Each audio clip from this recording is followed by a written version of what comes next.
دوستان گرامی، غریب لوگ اکٹھے ہو کے نبی پاک صلی اللہ علیہ وآلہ وسلم کی بارگاہ میں حاضر ہوئے۔ دیکھیں انہیں اپنی نیکی کے خزانوں کی کتنی فکر تھی۔ حضرت ابو ہریرہ رضی اللہ عنہ کہتے ہیں کہ غریبوں نے آ کر عرض کی، یا رسول اللہ، یہ امیر تو نیکیوں میں ہم سے آگے نکل گئے۔ حضور نے فرمایا وہ کس طرح؟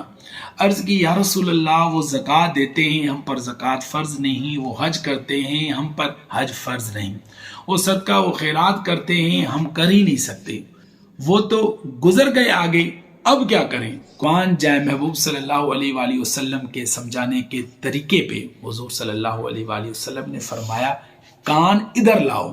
وہ غریب نہ حضور کے چہرے انور کے گرد حالہ بنا کے کھڑے ہو گئے۔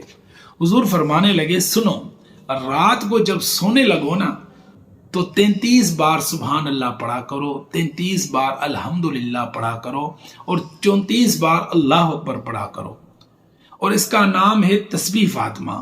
فرمایا یہ پڑھ کر سویا کرو رات کو۔ امیر جتنے بھی نیک کام کریں گے نا، تمہاری اس تسبیح کی برکت سے اللہ تمہیں سب امیروں سے زیادہ اجر عطا فرمائے گا۔